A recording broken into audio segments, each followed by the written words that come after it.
Alors, est-ce que déjà tout le monde voit bien le PowerPoint? Et tout le monde voit bien, il y aura 10 slides essentiels. J'ai à peu près combien de temps, Jérémy? Le temps qu'il vous faut, au moins 40 minutes, 45 minutes comme il vous faut. Bon, ça va suffire. Alors, donc comme je vous le disais tout à l'heure, je m'inscris dans la tradition grecque. En tant que présidente de l'Association de la médiation humaniste, j'étais en lien, bien sûr, avec Jacqueline Morino, qui est notre présidente d'honneur, et qui m'avait instamment demandé de préserver cette tradition grecque à laquelle elle était elle-même très attachée. Et il s'avère que j'avais fait des études de philosophie à la Sorbonne et j'avais rencontré à l'époque, c'était il y a 30 ans à peu près, j'avais rencontré à l'époque le sophiste de Platon. Et le sophiste de Platon, d'où la citation de Platon qui commence ce petit déjeuner.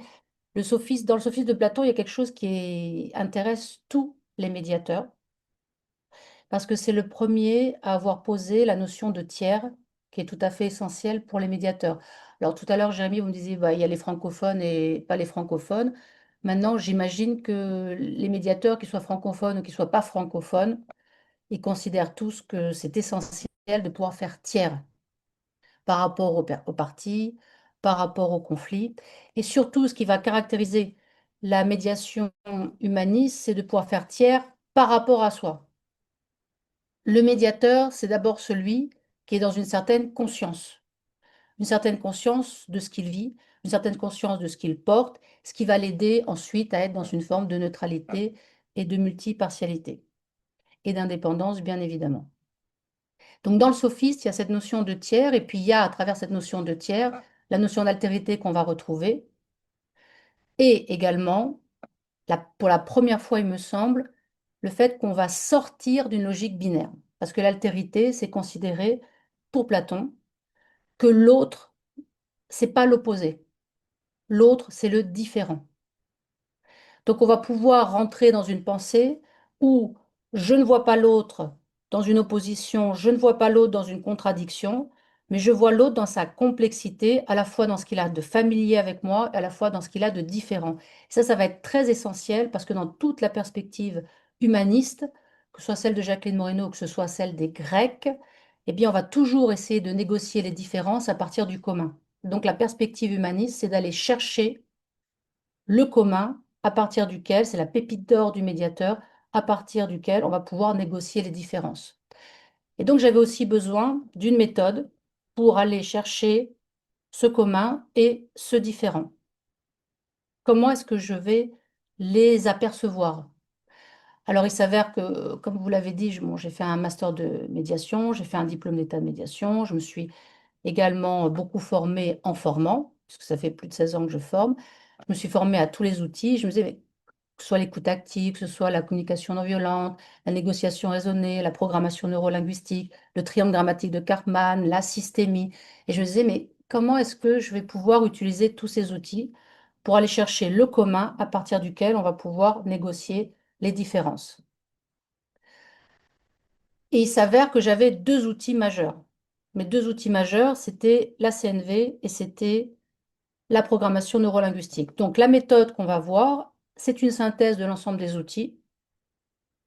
Et notamment, je me suis basée sur la communication non violente à laquelle j'ai ajouté le travail des croyances, qui est le différent à partir duquel il y a une escalade du conflit qui est possible. Parce que dans tout conflit, il y a d'abord un conflit de représentation de ce qui fait problème.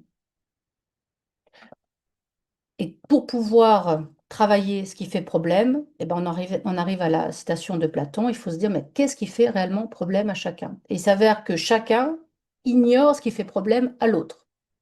Et dans une perspective socratique et maïotique, en fait, quand on rentre dans l'écoute active, on se rend compte, en tout cas c'est mon expérience depuis plus de 20 ans, que les personnes posent quelque chose d'emblée, je veux ça, c'est ça qui me fait problème, et au fur et à mesure on rentre dans l'écoute active, eh bien par un questionnement approprié, c'est la méthode, la personne elle-même, elle va se rencontrer en altérité. C'est-à-dire qu'au départ, elle est dans une forme d'unicité, et petit à petit, il y a les différentes parts qui vont émerger. C'est-à-dire que je veux mes enfants, mais finalement, je me rends compte que est-ce que c'est moi qui parle? C'est peut-être ma mère qui m'a dit, oui, tu dois avoir tes enfants. Et puis la professionnelle, est-ce que ça l'arrange d'avoir ses enfants? Mais de prime abord, j'étais dans une position binaire. Et tout d'un coup, je commence à faire tiers avec moi-même grâce à l'écoute active du médiateur. Et tout d'un coup, je commence à voir apparaître toute la complexité qui est la mienne. Donc l'objectif, c'est d'arriver à cette conscientisation avant de pouvoir être dans une négociation des solutions. Conscientisation de ce qui fait problème avant de rentrer dans une négociation d'une solution.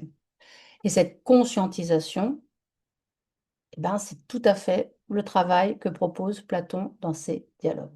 D'où la citation que j'ai proposée, que si on interroge les hommes en posant les bonnes questions, il y en a d'autres bien sûr, la méthode, c'est pas un dogme, mais dans la méthode que je vais vous proposer, il y aura les questions clés à poser pour permettre aux personnes de clarifier ce qui leur fait problème, de comprendre ce qui fait problème à l'autre, et ensuite de pouvoir rentrer dans une demande négociable, donc en sortant du fameux triangle dramatique de Karpman, où je suis dans des exigences et où je considère que je suis la seule victime.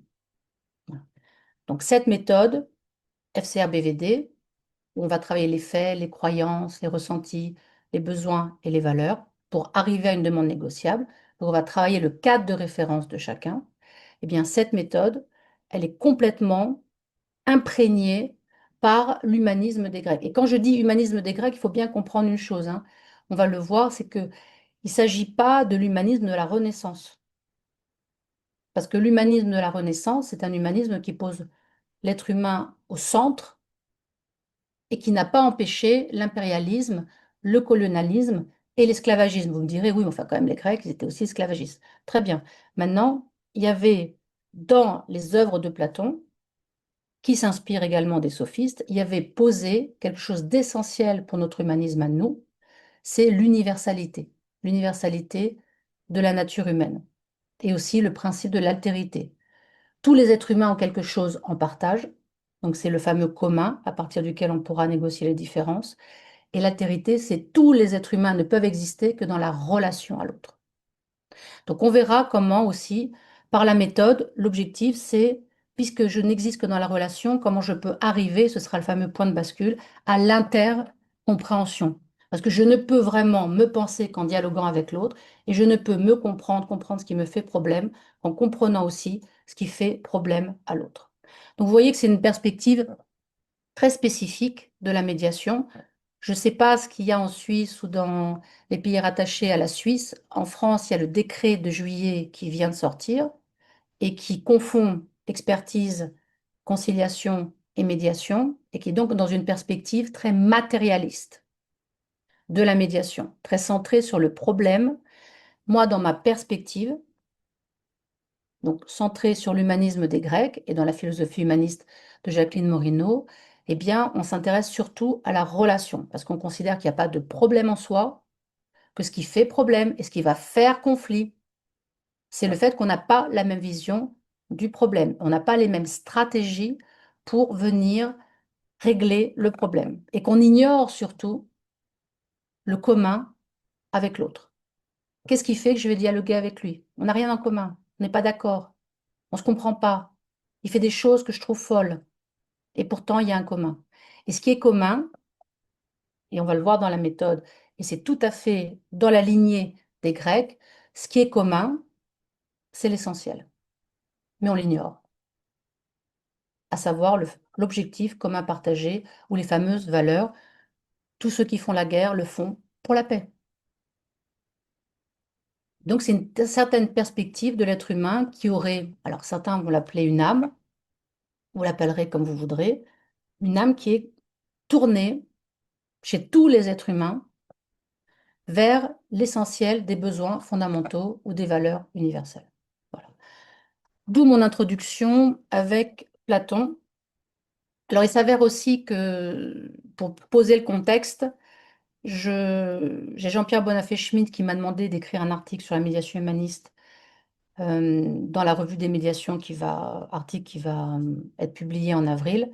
Et donc, à ce moment-là, comme c'est un article de fond, j'ai fait un travail assez approfondi sur toutes les terminologies, que ce soit dans la philosophie, la tragédie ou la mythologie, tous les termes grecs, il y en a une cinquantaine, qui peuvent venir nourrir notre pensée, notre manière de penser le processus de médiation.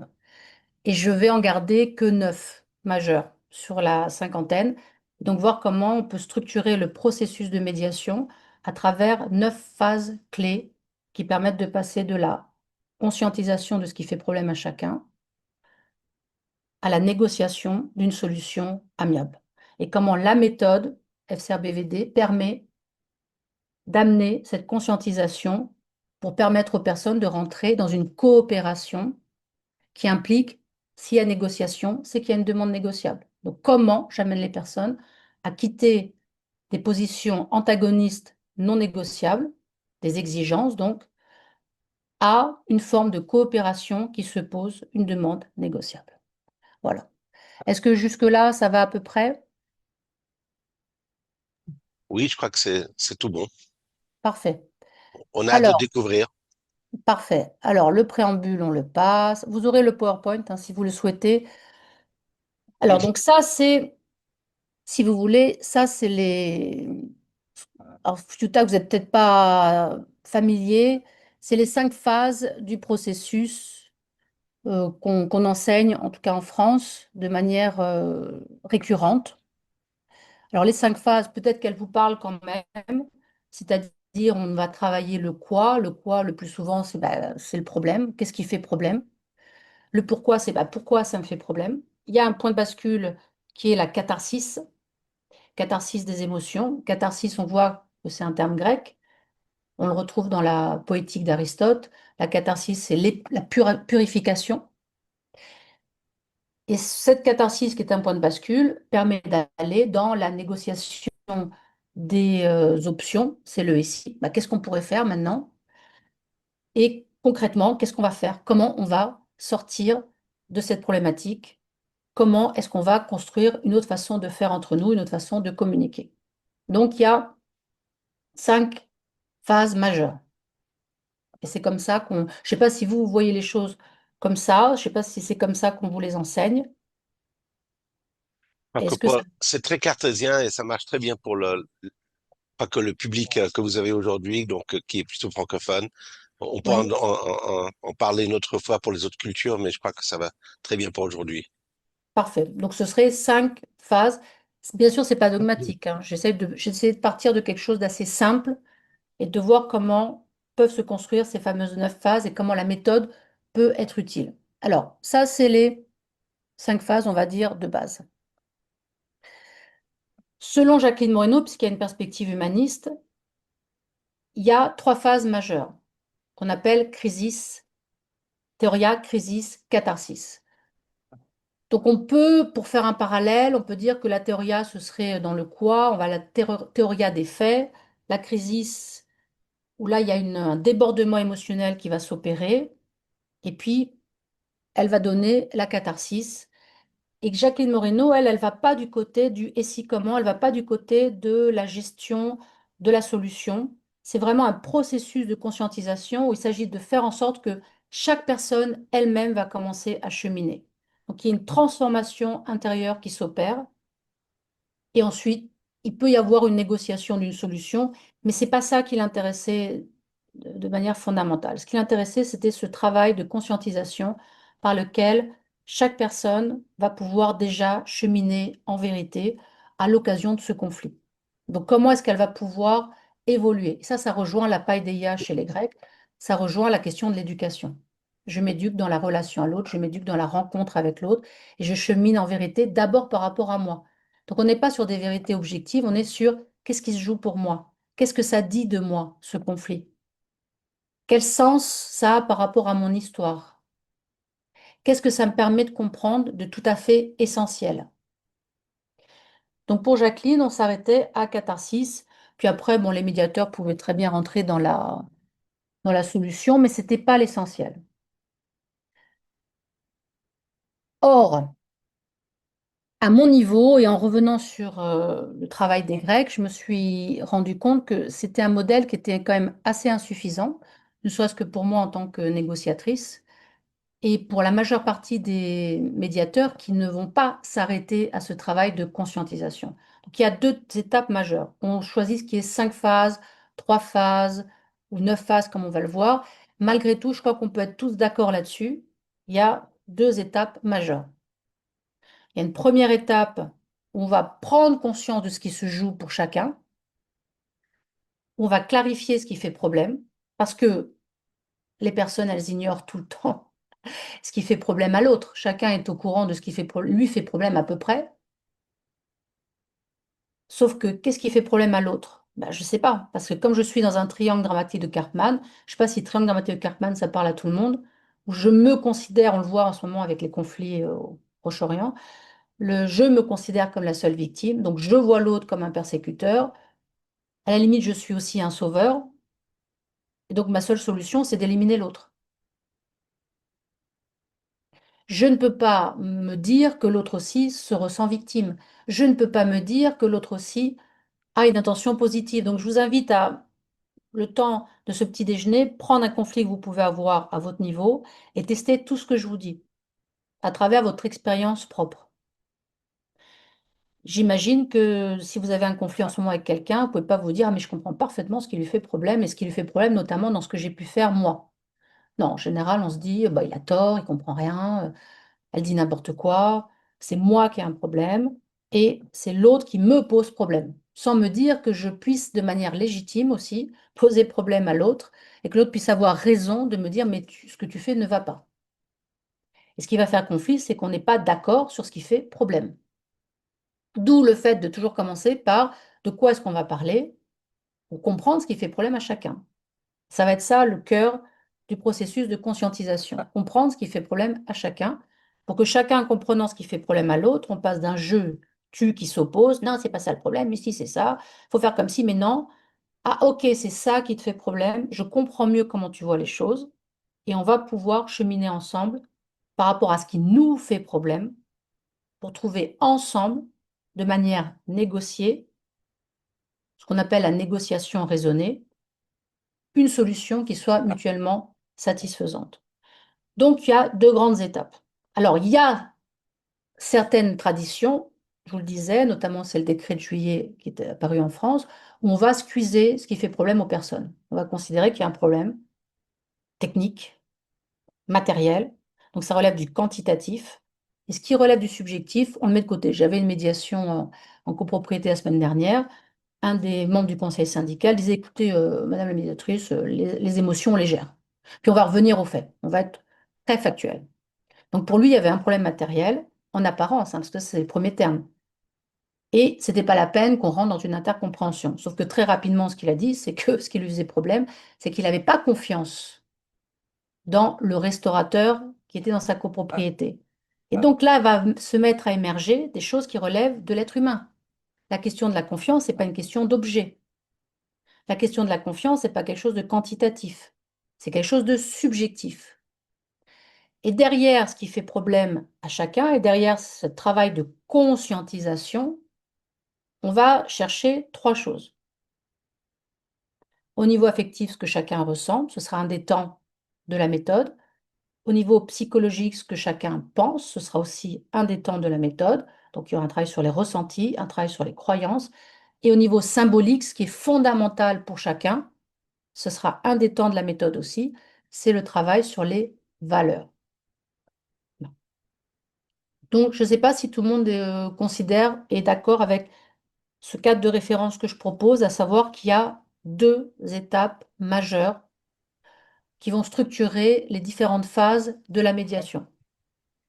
Mais pour que je comprenne, Catherine, on parle pas seulement de la conscientisation entre les parties, on parle vraiment de donc la conscientisation au fait du médiateur par rapport à lui-même et les personnes autour de lui. Alors, ça, c'est un peu l'exigence de la médiation humaniste pour le médiateur dit humaniste, c'est qu'il y a un travail personnel. Bon, c'est vrai que c'est l'idéal. Mais à minima, il s'agit de faire en sorte que les personnes, elles prennent conscience de ce qui se joue pour elles lorsqu'elles sont en conflit avec l'autre. Pourquoi conscientisation? Parce que si on est dans une perspective stricte d'aller chercher une solution, et moi ça m'est arrivé bien évidemment en plus de 20 ans, avec plus de 1000 dossiers, je voyais bien que on pouvait avoir des solutions rapides. On peut facilement aller d'un point de vue matériel à une solution. Le problème, c'est que plus c'est rapide et plus on est axé solution, sans tenir compte de ce qui se joue pour les personnes, moins il va y avoir un changement en profondeur. Alors, ce qui caractérise le terme de conscientisation, c'est que ça change quelque chose. Donc, on prend le temps d'un processus de conscientisation pour que, par cette clarification, ça change quelque chose. C'est pour ça que je vous proposerai 5 étapes majeures avec la méthode FCRBV-D pour arriver à la demande négociable, afin que ça change quelque chose. Que ça change quelque chose à quel niveau? Ben, qu'il y ait un apaisement par rapport à mes débordements émotionnels, que je sorte de mon disque rayé de mes croyances, que je sorte de mes exigences par rapport à mes besoins stratégiques, parce que je vais me connecter à mon ressenti, que l'autre peut partager de manière empathique, parce que le ressenti, ça n'est pas un jugement, donc il n'y a pas à être d'accord ou pas d'accord, parce que je vais me reconnecter à ce qui est essentiel pour moi en termes de valeur, et ce qui est essentiel pour moi en termes de valeur l'est nécessairement aussi pour l'autre. Par exemple, vous pouvez prendre le plus grand menteur invétéré qui soit. Bah, le plus grand menteur invétéré qui soit, il veut quand même, s'il devait créer un monde idéal, il veut un monde de vérité. Il ne supportera pas qu'on lui mente. Il voudra qu'on lui parle en vrai, tout simplement.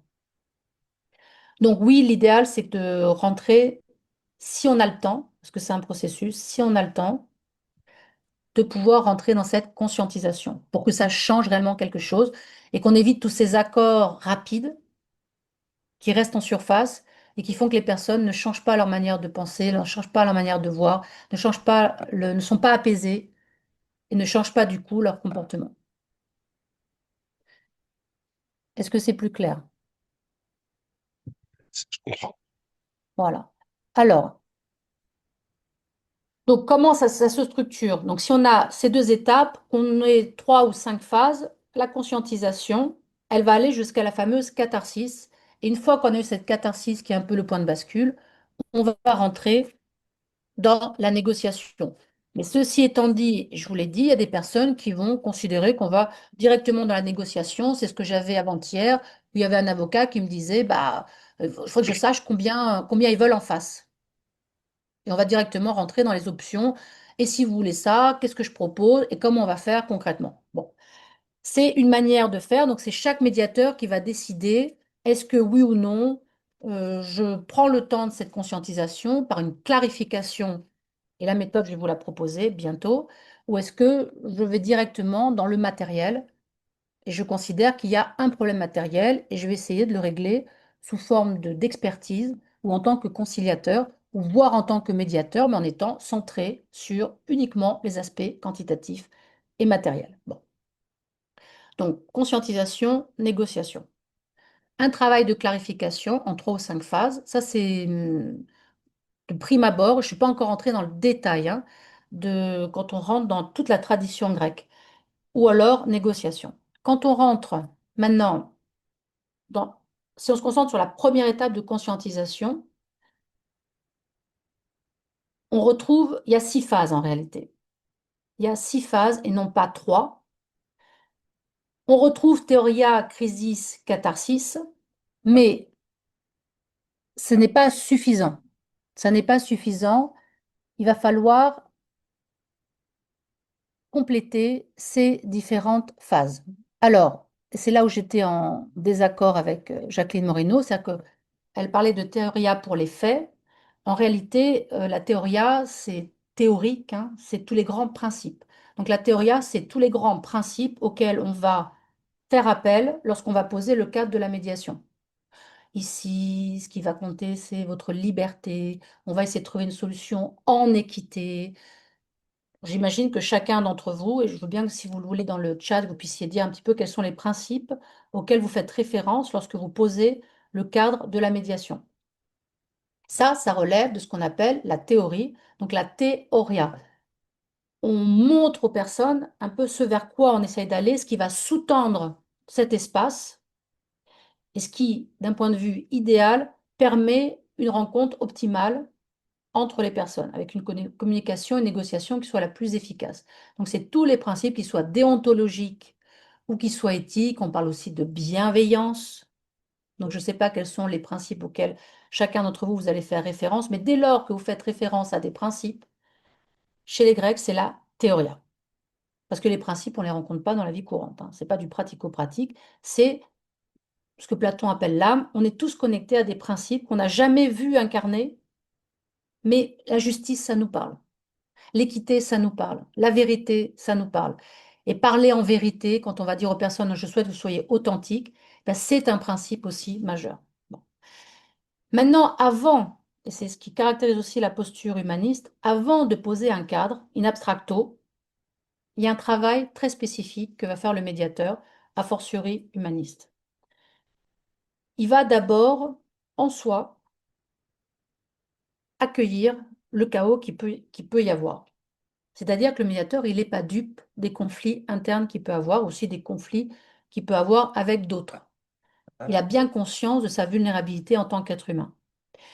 Et donc, il va accueillir, il a la capacité d'accueillir en lui et aussi au niveau des personnes tout ce chaos du désaccord qui va se manifester, on l'a vu tout à l'heure, par des débordements émotionnels, le disque rayé, les exigences, l'incapacité à se poser en altérité et de manière écoute empathique avec l'autre. Ce chaos, c'est quoi? Ben, ce chaos, c'est la confusion. Si on reprend la mythologie grecque, le chaos, c'est la confusion. Et pourquoi c'est très important d'accueillir le chaos? Je sais qu'il y a une tradition de négociation modèle Harvard où on squeeze ce qui relève des personnes et on essaye de parler entre adultes responsables qui sont maîtres d'eux-mêmes. Et ça tient ce que ça tient. Pourquoi? Ben parce que ce que nous enseigne la mythologie et la poésie grecque, notamment dans l'Iliade, c'est que le plus grand des conflits vient précisément quand on essaye d'évacuer le chaos. Vous connaissez peut-être la guerre de Troie. Vous avez peut-être dû entendre parler de la guerre de Troie. Bon, ben, comment elle vient, la guerre de Troie? Parce qu'à un moment donné, les parents, guerre de Troie, il y a Achille, les parents d'Achille, Thétis et Pélée, ben, ils se marient, très bien. Thétis, c'est une déesse, donc elle invite à son mariage des dieux. Et les dieux, pour bien faire, vous avez une noce, qu'est-ce que vous faites? Ben, vous évitez qu'il y ait la discorde. Donc Eris, la discorde, elle est exclue du mariage des parents d'Achille. Et qu'est-ce qu'elle va faire, Eris, quand elle est exclue? Quand on la met dehors, comme tout le monde? Ben, elle va envoyer cette fameuse pomme d'or qu'elle lance par-dessus les murailles qui permet de circonscrire le mariage en harmonie des parents d'Achille. Elle lance la pomme avec marqué à la plus belle. Et le marqué à la plus belle, là, ça va générer quoi? Ben, ça va générer la lutte entre trois déesses, Aphrodite, Athéna et Héra, qui considèrent toutes qu'elles sont la plus belle. Et après, vous aurez la fameuse, je passe sur les détails, la guerre de Troie, où vous aurez Aphrodite qui sera du côté des Troyens, puisqu'elle va être celle qui va récupérer la pomme d'or, et les autres, Héra et Athéna, qui vont s'opposer, qui seront du côté des Achéens. Donc, ces leçons-là de la Grèce antique, elles nous disent quoi? Elles nous disent, plus vous accueillerez le chaos, plus vous serez en capacité d'aller vers un cosmos de l'accord. Donc la première des choses à faire, c'est déjà d'accepter, et c'est aussi un peu l'acceptation positive inconditionnelle chez Rogers, d'accepter qu'il puisse y avoir du désaccord, d'accepter qu'il puisse y avoir, en lien avec ce désaccord, une forme de chaos et donc de confusion. Ce qui fait qu'on aura intérêt ensuite, après, à clarifier. Mais il ne suffit pas de l'accepter, bien évidemment. La théoria, elle va venir, par rapport à ce chaos, donner une première idée du cosmos de l'accord à travers tous les principes qu'on va évoquer qui ne sont pas présents. La vérité, oui, mais il me ment tout le temps. La justice, oui, mais ce qu'il a fait, c'est complètement injuste. L'authenticité, oui, mais non, il dit jamais les choses comme il faut les dire. L'efficacité, mais non, mais ce qu'il fait, c'est pas du tout efficace, c'est pas rentable. Donc, dans la théorie du cadre, on va poser les principes qui vont permettre aux personnes de s'engager à travers ce processus qui reste assez exigeant. C'est le deuxième temps, la théorie du cadre. Donc, on va la retrouver, mais par rapport au cadre. Troisième temps, bah, ça va être le temps où les personnes vont dans l'agone du débat. Agone du débat, agone, ça donnait protagoniste. Les personnes, c'est le combat. Donc, chacun va revendiquer sa version des faits, sa vérité. Il y aura un débat. On va discuter. Comment ça s'est passé? Qu'est-ce qu'il faut faire? Et là, il y aura, dans la zone du débat, il y aura une première opposition qui va s'opérer. Cette première opposition, elle va monter en escalade. Ça va être la crisis de la confrontation. Il y a toujours un moment, par exemple dans cette médiation dont je vous parlais, à un moment donné, ça commençait à monter et un des avocats me dit, ah, Madame la médiatrice, faites quelque chose. J'ai dit, laissez, c'est la crisis. Je me doutais bien qu'à un moment donné, ça allait redescendre. Il y a nécessairement ce moment d'escalade, donc je le laisse venir parce que c'est normal. Dans la confrontation, nécessairement, à partir du moment où je dis quelque chose, l'autre dit le contraire, je veux quelque chose, il dit non, certainement pas, forcément, il y aura une escalade et il y aura dans la confrontation une forme de crise avec le débordement émotionnel qui va arriver et c'est normal. Ça peut aussi rassurer beaucoup les médiateurs qui commencent en disant, mais mon Dieu, il faut surtout pas. Si, justement, plus je vais l'accueillir, plus il y aura ce que Héraclite appelle un principe d'énantiodromia, qui fait qu'une chose, poussée à son paroxysme, se transforme en son contraire. Et à partir du moment où on est allé au bout de la crise, c'est comme une fièvre qui permet de nettoyer le corps des bactéries. Ben, c'est un peu la même chose. Si on arrive à tenir ce temps de fièvre, on peut passer dans les deux autres temps de de l'intercompréhension, du début de l'intercompréhension entre les personnes. Et ces deux autres temps qui vont être l'anagnorisis de la reconnaissance, c'est-à-dire que je me rends compte par la reformulation du médiateur qui lui cherche, qui est le commun, le différent, qui reformule. En fait, quand vous lui reprochez ça, ce que vous souhaitez réellement, c'est en posant un espace de communication non violent. En fait, ce que j'entends, c'est que tous les deux, vous voulez telle chose, vous voulez la même chose fondamentalement. Vous voulez pas vacciner, il veut vacciner. En fait, vous voulez la santé. D'accord. Vous voulez pas faire ces travaux-là, vous non plus, mais ce que vous souhaitez, c'est sécuriser quand même l'immeuble. D'accord, je vais ramener les personnes sur le commun tout en clarifiant ce qui est différent. Et ce qui est différent, c'est pas il est méchant et moi je suis gentil. C'est il a une certaine vision, j'en ai une autre. Il a des besoins stratégiques, c'est normal, j'en ai d'autres qui sont en lien avec ses croyances. Donc on va clarifier les différents niveaux.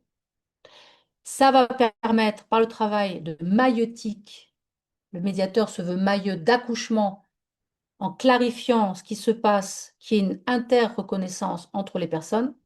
Est-ce que vous avez entendu qu'en réalité, ce qu'il voulait, c'était, est-ce que vous aviez compris qu'il se sentait comme ça? Lui aussi, il se sent mal. Ah bon? Ben non, je m'en étais pas rendu compte. On crée des ponts d'altérité petit à petit. Donc, on commence à clarifier, on accueille, on commence à clarifier. On n'oublie pas que derrière le pire, il y a souvent le meilleur. Derrière l'opposition radicale, il y a aussi du commun. Et ce temps de reformulation, de clarification va permettre la fameuse catharsis. Catharsis de quoi? Alors, pas des émotions, ça c'est mon désaccord avec Futag, c'est catharsis de l'intercompréhension. Parce qu'à partir du moment où je comprends l'autre, je ne peux plus le haïr. Et comprendre, ça n'est pas adhérer. Comprendre, c'est dire, ah, c'était ça, c'est bonnes raisons. C'est pour ça qu'il a fait ça. J'avais pas compris. Je comprends le sens. Et le sens partagé, c'est un des plus hauts niveaux de conscience. C'est pour ça que j'appelle ça le travail de conscientisation. Donc, on passe de 3 à 5 phases et à 6 phases. Modèle de Futak, 5, modèle Jacqueline Moreno, 3. Si on reprend les Grecs, on a 6 phases qui commencent par l'accueil du chaos, l'erreur qu'ont commise les Grecs, les dieux grecs de ne pas accueillir Eris. On accueille le chaos, ça aurait évité la guerre de Troie. On pose en face de ce chaos un cadre qui a déjà quelque chose de cosmologique qui s'oppose au chaos, mais qui n'est pas encore incarné. On invoque des principes qui stimulent les personnes dans leur engagement. Le débat commence, mais quand le débat commence, et on verra comment, je clarifie. Déjà, moi, j'ai une certaine idée de ce qui s'oppose et de ce qui réunit. Alors que les personnes, elles vont croire, et ça va monter jusqu'à la crise de la confrontation, elles vont croire qu'il n'y a que de la différence. Mais au fur et à mesure où je reformule, où je clarifie, je vais faire émerger la pépite du commun, à partir de laquelle il pourra y avoir cette intercompréhension, et ensuite, on le verra, la négociation des différences à partir du commun. Ça, ce sera le second temps. Alors, je ne vais pas m'y attarder sur ce second temps parce que, primo, d'abord, c'est une question de temps. Ensuite, Jacqueline Moreno ne le faisait pas du tout. Mais juste, je vous le donne pour indication. Et surtout, une fois que je suis arrivée à la demande négociable, j'ai plus besoin de conscientiser et j'ai plus besoin de clarifier. On est sur le matériel. Donc, la méthode que je vais vous proposer, elle ne fonctionne pas avec le matériel. J'ai rien à clarifier et conscientiser au niveau du matériel. Mais je vous le donne quand même pour que vous ayez les différentes notions si ça vous intéresse. Donc, dialectique des options, c'est le fameux et si. Donc, on va diviser, hein. La méthode dialectique chez Platon, elle fonctionne par division et par assemblement. On va voir les différentes options, qu'est-ce qu'on pourrait imaginer, qu'est-ce qu'on pourrait faire. C'est ce qu'on appelle le brainstorming. Peut-être que ça parle à tout le monde, c'est la notion de brainstorming. Maintenant qu'on a posé l'objectif commun partagé, on veut tous cela. Comment est-ce qu'on peut faire pour l'atteindre? Qu'est-ce qu'on peut imaginer? On peut citer des experts, de l'avocat. Chacun fait comme il le souhaite. On a toutes les options qui sont posées. Il va falloir qu'on délibère. C'est la boulesis. La boulée en grec, c'était dans la Grèce antique, c'était un organe de décision. On va délibérer pour décider parmi toutes ces options laquelle va être la plus à même de nous aider à régler ce qui nous fait problème. Non pas ce qui me fait problème ou te fait problème, ce qui nous fait problème, puisqu'on a clarifié ce qui nous faisait problème dans la phase qui précédait. Donc on va choisir parmi toutes ces options une option qui sera la solution. Et cette solution, qu'est-ce qui va me garantir qu'elle va être pérenne? Ben, c'est précisément que tout le travail que j'ai fait avant, de clarification, a fait émerger la valeur, l'objectif commun partagé derrière l'opposition apparente, ce qu'il y a d'essentiel, ce que chacun souhaite. Du coup, qu'est-ce qui va se passer? Eh ben, je sais que parmi les options, c'est celle qui va le mieux nourrir ma valeur. Par exemple, j'ai une opposition entre des parents. Il faut que notre fils aille dans ce collège. Non, je ne suis pas d'accord, je ne veux pas du public, je veux du privé. Là, on a une opposition stricte. On va aller chercher qu'est-ce qu'il y a derrière cette opposition apparente. Ben, ça peut être, par exemple, la réussite scolaire. Mais ils ne se le disent pas de prime abord. Ils sont d'abord dans non, c'est pas comme ça, si ce sera comme ça, je te dis qu'il faut faire comme ci, non, il ne faut pas faire comme ça. Quand on pose que ce qui les réunit, on dirait que c'est élémentaire, sauf que les personnes en conflit l'oublient, oublient le commun. Ce que vous avez en commun, c'est cette réussite. Donc, parmi toutes les options possibles, on va prendre le collège public, le collège privé. Est-ce qu'on peut encore imaginer autre chose? Quelle option va permettre le mieux de nourrir ce besoin partagé qui relève d'une valeur? C'est un besoin fondamental de réussite, d'excellence. Et une fois que les personnes s'accordent sur la solution, comme il y a eu ce travail préparatoire, il y a un véritable cosmos qui va émerger. Parce qu'on va réordonner la manière de se parler, on va réordonner la manière de fonctionner ensemble. C'est pas juste un accord qui est posé là et ça change rien finalement. C'est ce qu'on voit lorsqu'il y a des conciliations assez rapides ou qu'il y a un jugement. Ça ne va pas changer fondamentalement si je ne suis pas d'accord avec ce qui est décidé ou si je n'ai pas compris ce qui faisait que l'autre avait fait des choses qui me posaient problème. Je garde en moi ce problème, donc j'ai besoin qu'il soit épuré par une clarification. Je ne vais pas trop m'attarder sur ce point-là. Je voulais simplement vous le mettre. Alors, là, comme ça, vous avez les 9 phases, c'est un petit peu plus clair. Donc, pour pouvoir, on voit bien que pour pouvoir passer du chaos du désaccord au cosmos de l'accord, selon les Grecs, il y a un certain nombre de phases à passer. Vous en mettez 6, vous en mettez 9, on peut en mettre moins, c'est pas grave. Par contre, ce qui va être important, c'est de bien respecter ces deux étapes, d'une part de conscientisation, d'autre part de négociation. Alors, je vous ai parlé de la méthode qui permet ce travail de clarification qui va soutenir la conscientisation. Et la question qui se pose, bah, évidemment, la méthode, c'est quoi comme méthode? Et je vous disais aussi, il y aura un certain nombre de questions clés. Alors, voici la méthode que je vous propose. Alors, c'est une méthode Je vous disais, je me suis inspirée de la communication non violente, également de la programmation neurolinguistique. Donc j'ai mis en vert ce qu'on retrouve quand on fait un petit peu de communication non violente, c'est qu'on travaille sur les ressentis et sur les besoins fondamentaux. Pour ceux qui ont fait de la CNV, c'est la méthode OSBD. Donc on a S, c'est les ressentis, et B, ça va être les valeurs. Bon. Mais c'est pas ça qui fait problème. Puisqu'on a un accueil du chaos, du désaccord. Qu'est-ce qui fait problème avec l'autre? C'est pas ce qu'il ressent, c'est pas ce qu'il veut fondamentalement. Puisqu'on veut fondamentalement la même chose et que ce qu'il ressent en soi, c'est pas un problème. Que ce soit des sensations, des émotions, des sentiments, c'est pas un problème. Même si il est dans la haine et je suis dans l'amour, ce qui fait problème, c'est si je considère qu'il n'a pas le droit d'être dans la haine. Donc c'est une croyance qui va poser problème. Donc je vous ai mis en rouge ce qui va être le marqueur de la différence entre les personnes et qui va générer ce triangle dramatique de Karpman et cette escalade du conflit.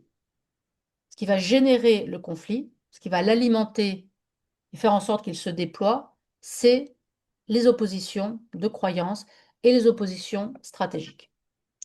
Donc ces oppositions-là, c'est important que je puisse les identifier. Parce que c'est ça que je vais travailler à partir du commun, des ressentis et des valeurs.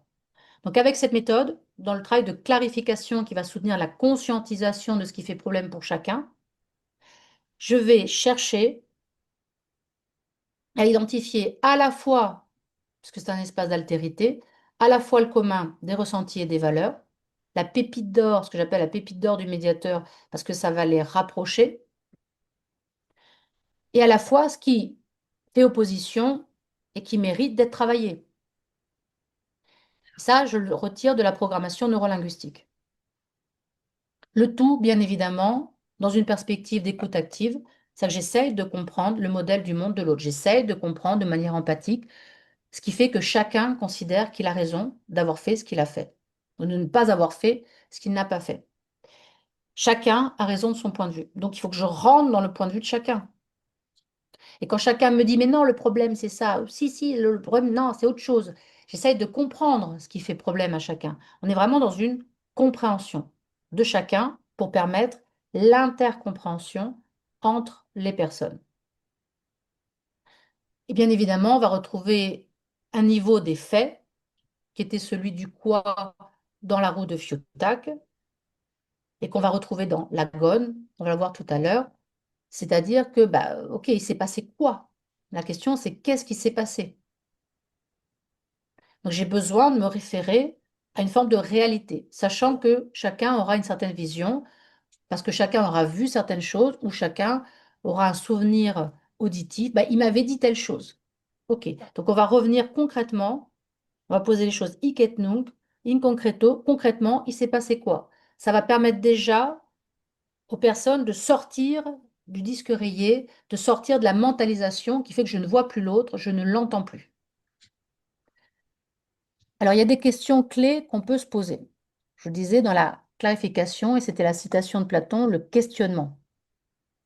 Quelles sont les questions clés qu'on peut poser pour pouvoir clarifier le niveau des faits, le niveau des croyances, le niveau des ressentis, des besoins et des valeurs, cette clarification permettant, par la conscientisation de ce qui fait problème à chacun et l'intercompréhension, d'arriver à une demande négociable.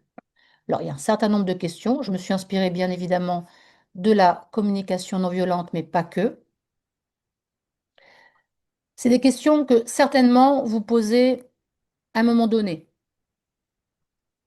Qu'est-ce qui s'est passé exactement? J'imagine que tout le monde à un moment donné a posé cette question-là. Par contre, il s'agira d'être très précis pour avoir les faits, parce qu'on risque d'entendre, bah, c'est pas compliqué, il me harcèle. Ah oui, mais ça, c'est pas un fait, ça.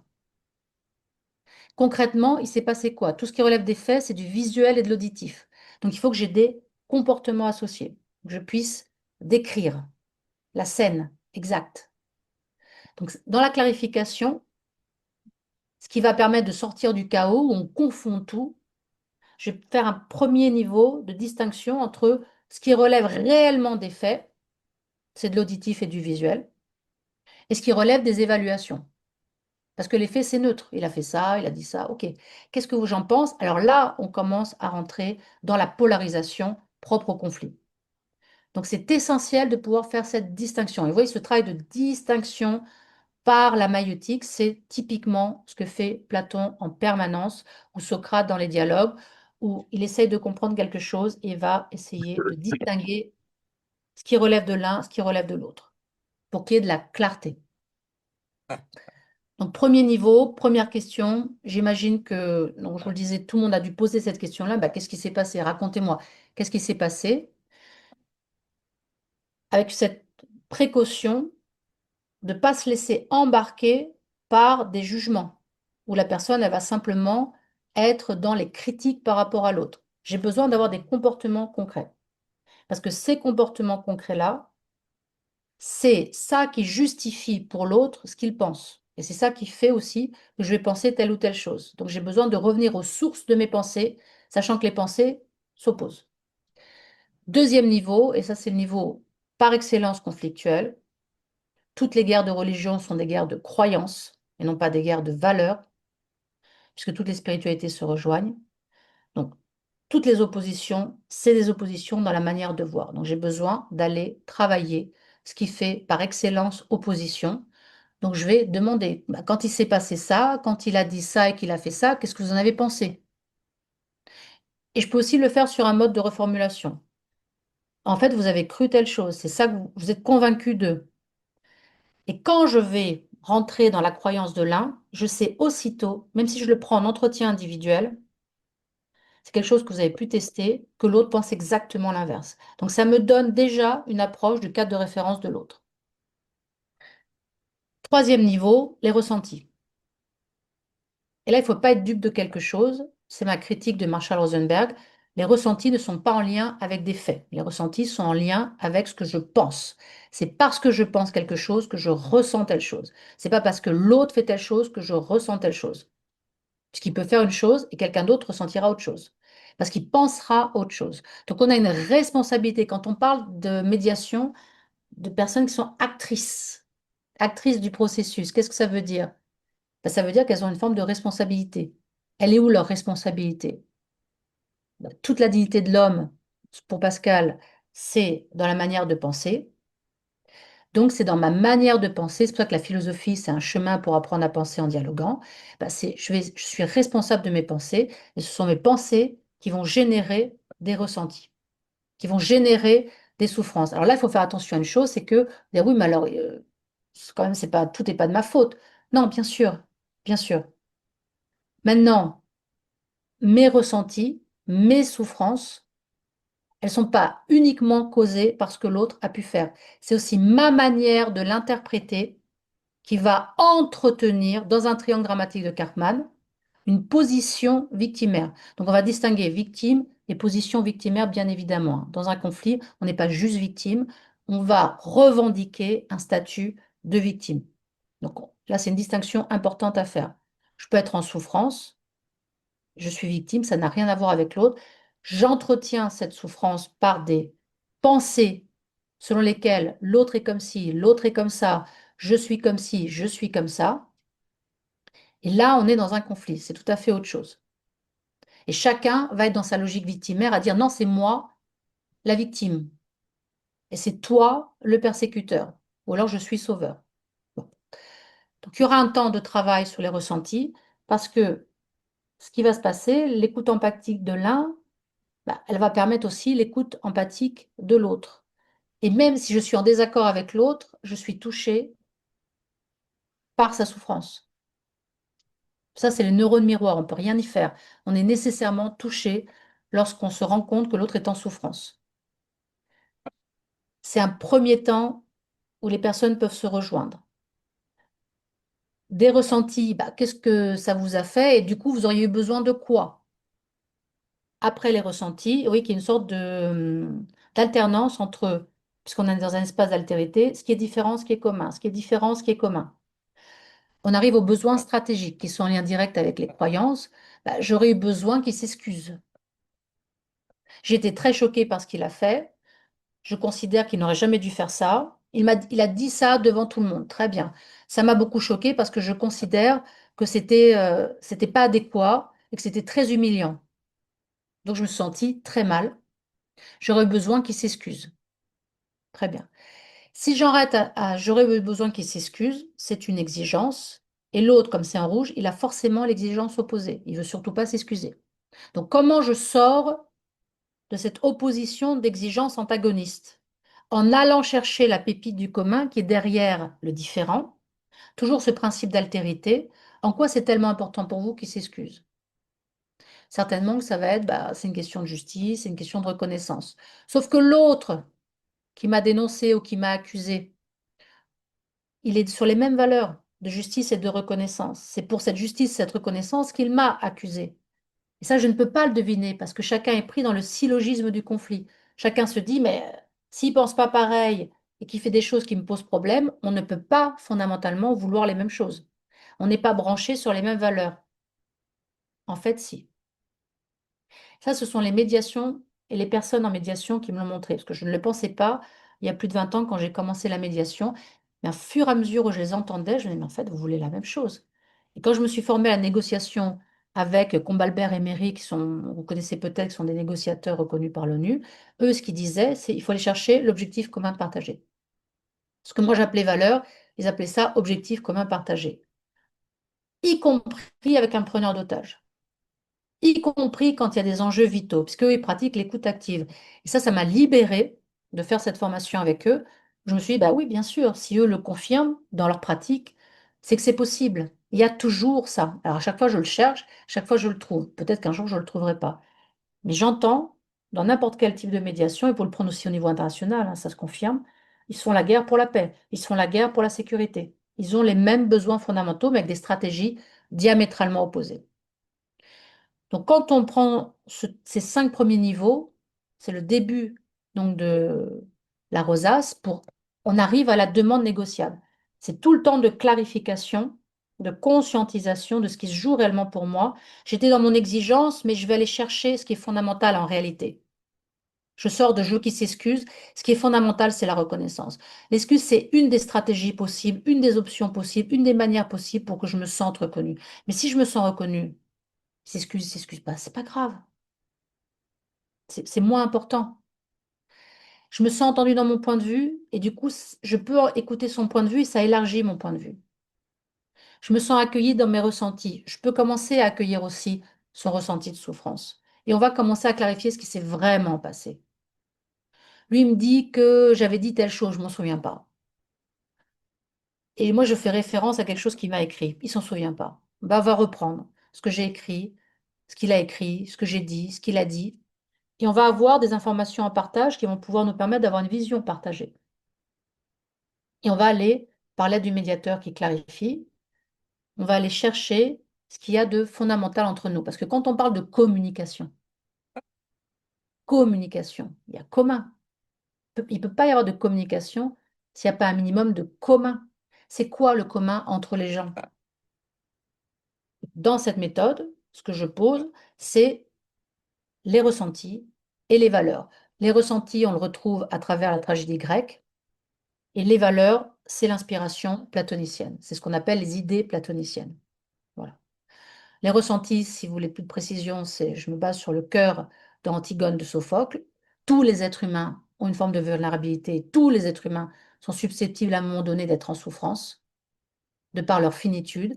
Et les valeurs, ce sont les idées platoniciennes. À savoir que tous les êtres humains ont une appétence pour la justice, pour la vérité, pour l'équité, pour n'importe quelle valeur que vous avez, tous les êtres humains ont les mêmes. Mais pas la même manière de les incarner et pas la même manière de les penser. Ce qui fait qu'il y aura ce qu'on appelle une opposition dans les systèmes de valeurs, mais pas dans les valeurs.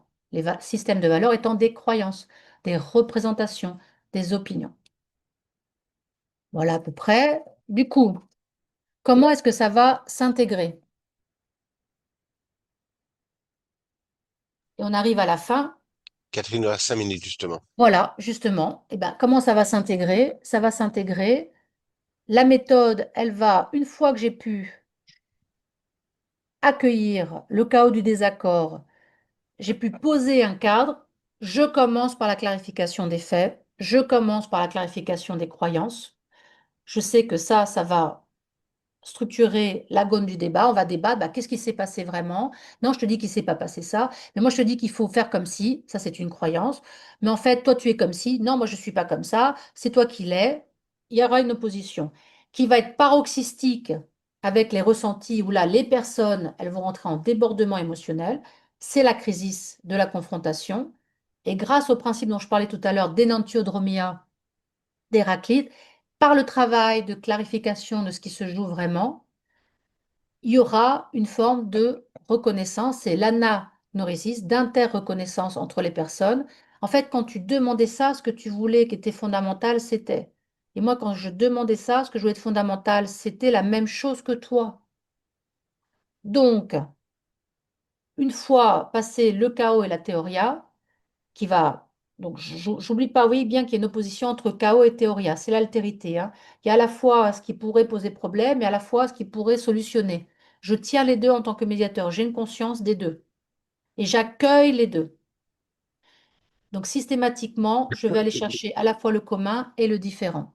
Et ça va ouvrir sur la fameuse catharsis de l'intercompréhension. Donc, vous avez vu, j'ai mis FCRBV, FCRBV, c'est que chacun comprend mieux le cadre de référence de l'autre. Chacun peut reformuler l'autre. Ben, j'ai compris en fait qu'il avait vu ça et du coup il avait pensé ça. En fait, il s'est senti comme ça. Ben, du coup, il avait besoin d'eux parce que ce qui était vraiment important pour lui, c'était. Et chacun pourra, en reformulant l'autre, montrer qu'il l'a compris. Et quand je comprends l'autre, il y a un changement majeur qui s'opère. Je vais accepter de négocier avec l'autre. Je passe de l'opposition du je-tu au nous de la coopération. Et c'est à ce moment-là qu'il y a la fameuse demande négociable qui permettra le travail de négociation à part entière. Donc voilà grosso modo comment, de manière un peu rapide, mais j'essaie d'imager au maximum pour que ce soit compréhensible, on peut avoir une méthode de clarification de ce qui fait problème à chacun tout en posant ce qui unit les deux personnes, ce qui va ouvrir à une conscientisation qui permettra ensuite de négocier de manière raisonnée. Raisonner, ça veut dire quoi, RAI? C'est que chacun a pu donner ses bonnes raisons. C'est pas je vais raisonner l'autre. Donc il faut que j'ai un espace avant où j'ai pu donner mes bonnes raisons et où j'ai été entendu. Et être entendu, c'est pas l'autre a adhéré, c'est il a compris. Et dès lors que quelqu'un m'accueille là où je suis, ça c'est le principe de l'écoute active, j'ai les moyens de m'ouvrir à autre chose. Je rentre dans une véritable altérité. Plus, et ça c'est le paradoxe, plus je suis accueillie dans ma subjectivité, c'est tout le travail des dialogues socratiques, hein. Plus il questionne une personne, plus ça ouvre à l'intersubjectivité, à Voilà. l'universalité. Donc, aux questions, s'il y a des questions euh, pour Catherine, basées sur ce qu'elle nous a présenté, ceux qui doivent nous quitter, partez, je comprends, mais l'enregistrement va rester encore 10 minutes, et comme ça, vous pouvez voir les questions brûlantes que vous aurez voulu lui poser. Est-ce que quelqu'un, donc, je vous invite à ouvrir vos micros et de prendre la parole et de donner vos commentaires ou vos questions à Catherine.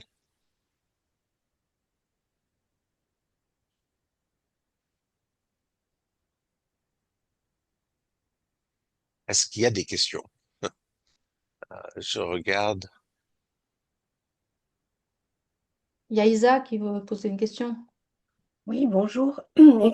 Excusez-moi, je suis arrivée malheureusement en retard et peut-être avez-vous déjà précisé au début, mais je voulais savoir comment vous définissez l'altérité parce que j'ai Hmm, perçu à un moment vous tout à fait. mettiez dos à dos en fait le chaos et donc je me demandais si ça voulait dire un plus un égale un ou est-ce que ça veut dire autre chose? Ah, bon, alors là, on pourrait rentrer dans une analyse systémique. Quand je parle d'altérité, c'était une référence au Sophiste de Platon, qui est un ouvrage métaphysique, dans lequel il va poser le premier la notion d'altérité, même si de nos jours on l'entend autrement. Donc c'est important que vous puissiez poser cette question. L'altérité pour Platon, c'est à la fois de la différence et de la similitude. C'est pas uniquement accepter l'altérité, c'est-à-dire l'autre dans sa différence. Comment voulez-vous accepter l'autre dans sa différence s'il n'est que différence? Vous voyez bien les difficultés qu'il y a, on le voit en France, à accepter les étrangers quand certains considèrent qu'ils ne sont que étrangers. Donc il n'y aurait que de la différence. L'altérité dans une perspective humaniste platonicienne, et c'est ce qui va venir soutenir la bienveillance du médiateur et sa spiritualité aussi, parce qu'on va penser l'universalité des êtres humains, c'est de considérer que tous les êtres humains ont bien évidemment en tant qu'autres quelque chose de différent, c'est la différence, c'est l'étrangeté, mais ils ont aussi quelque chose de commun, et c'est la familiarité. Et soi-même, on est en altérité, c'est-à-dire qu'on a des choses qu'on reconnaît et des choses qu'on ne reconnaît plus. Des choses avec lesquelles on est familier et des choses avec lesquelles on l'est moins. Par exemple, quand on prend de l'âge, je parlais que de moi, passer le demi-siècle, on peut être un peu en étrangeté avec son corps, par exemple. Mais on a toujours une familiarité avec son cœur. Si je découpe l'être humain entre corps, cœur, esprit. Il y a des parts de moi que j'aime et des parts de moi que je supporte moins. Ça vous parle un peu plus? Oui, merci. Voilà, donc c'est l'altérité en soi et avec l'autre. Et cette altérité-là, plus j'ai conscience de mes différentes parts, plus je rentre dans un processus de conscientisation du commun et du différent. Et on va travailler les différences à partir du commun. Donc, ni croire que l'autre est que familier, ce sera la désillusion en lien avec le conflit, ni croire que l'autre n'est que différence, parce que puis-je faire avec quelqu'un qui ne serait que différence? C'est toute la tour de Babel où, ne parlant plus la même langue, on ne peut pas se rejoindre. C'est la notion du tiers dans Platon, le sophiste, c'est ce qui permet de sortir d'une logique binaire, où il faudrait choisir entre, il y a ceux qui me ressemblent et ceux qui sont différents. Non, l'altérité, c'est poser que il y a, même chez la personne qui a l'air la plus étrangère, moi j'ai fait un peu d'anthropologie, donc ça m'aide, la plus étrangère, il y a du commun. Et même chez la personne, par exemple, les émotions, hein, Paul Ekman, il a travaillé les émotions qui ont une expression universelle chez tous les êtres humains, quelle que soit la culture. C'est pour ça qu'on peut les reconnaître très facilement.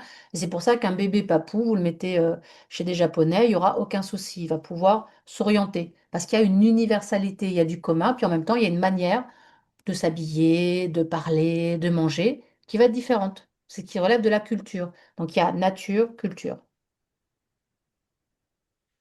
Et on D'autres sort de la questions? logique binaire, où on opposerait l'un et l'autre. C'est l'un et l'autre. Oui, Jérémy. Est-ce qu'il y a d'autres questions? J'avais pas, pardon. Quelqu'un d'autre veut lever la main, un commentaire, une question? Je vois Isabelle qui réfléchit, mais je ne sais pas si elle veut poser une question. Alors, est-ce qu'il faut que j'en déduise que tout est clair ou est-ce que c'était tellement confus que vous ne savez même pas par quel bout le prendre? Non, mais je crois que d'abord, c'est une réflexion très systémique et en même temps très linéaire aussi de comment il faut réfléchir et comment on peut traiter tout ça. Au fait, je vais te lancer une question Vas-y. avec, on regarde les six parties au début, pour la conscientisation. Oui. Je comprends, c'est la rue de Futac et puis comme l'expliques, c'est linéaire, mais c'est rarement Linéaire. linéaire. C'est Ah linéaire, oui. je veux dire que tu suis les étapes de façon linéaire, une après l'autre. Non, en fait, Mais c'est non. justement, alors je voulais parler de cette complexité quand ça devient un amalgame et tout se passe en même temps. Oui. Alors, comment tu fais toi? Est-ce que tu mets un peu un prisme différent? Tu dis, qu'est-ce que je suis en train de diagnostiquer? Sur quel point je suis conscient en ce moment? Et c'est un système de filtrage pour toi, pour te rappeler où tu en es par rapport à une chose Hmm. à tout moment. Et donc, ou est-ce que pour toi, vraiment, c'est une approche linéaire où tu essaies de dire aux gens, attendez, on va essayer de prendre les choses une à une pour que vous ayez plus de clarté vous-même. Et est-ce que donc tu essaies de travailler de façon linéaire ou est-ce que pour décortiquer les choses pour eux? Ou est-ce que tu les laisses parler dans leur flux total et c'est toi qui dois à tout moment refaire le diagnostic? Alors, merci pour cette question parce qu'effectivement, il y a peut-être un malentendu au regard de la représentation que j'ai pu faire à travers la roue. On se dit, il y a telle étape, puis telle étape, puis telle étape. Ça, c'est d'un point de vue pédagogique.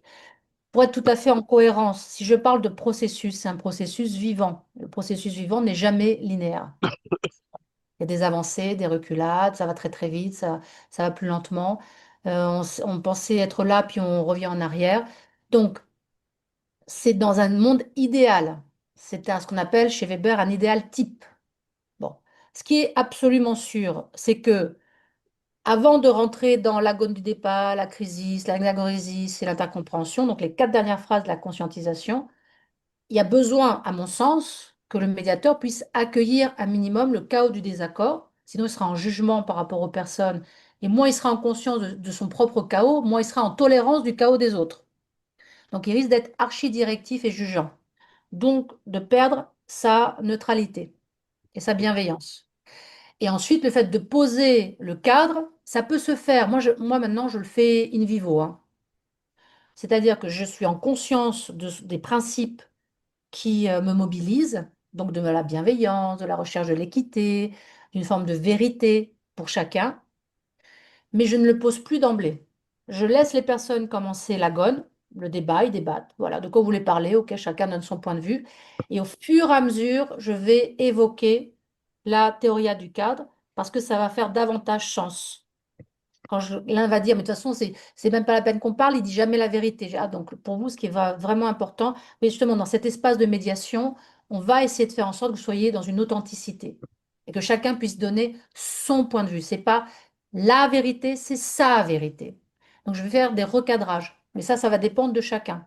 Par contre, ce qui est à peu près sûr, et c'est comme pour la méthode FCR-BVD, avant de rentrer dans la demande négociable, il faut que je sois sûre d'avoir à peu près clarifié les faits, les croyances, ressentis, besoins, valeurs, ce qui oppose croyances, besoins stratégiques, ce qui rassemble ressentis, valeurs. Et là, c'est pareil. Si je veux rentrer dans la négociation, donc brainstorming de la dialectique des options, voire boulezise de la solution, on va délibérer sur une solution, alors que je n'ai pas clarifié ce qui faisait problème pour chacun, il me semble que c'est délicat. Et si je n'ai pas eu la catharsis de l'intercompréhension, comment je la valide, ça? Je demande à l'un de reformuler l'autre. Et je demande qu'est-ce que ça change pour vous. Si ça change rien, c'est que j'ai pas assez travaillé les phases précédentes. Donc, ce que j'entends, c'est que les premiers deux tiers, faut vraiment les séparer du dernier tiers Oui, et vraiment avoir ça clairement dans sa tête. Mais au sein de chaque partie, ça peut être le flou tout et à fait. c'est à nous, au fait, de nous repositionner, ne pas oublier, ne pas perdre le fil conducteur un peu de ce qui se passe pour ensuite pouvoir faire le lien. Je te donne un exemple. J'avais une médiation qui se passait archi bien pendant 3 quarts d'heure.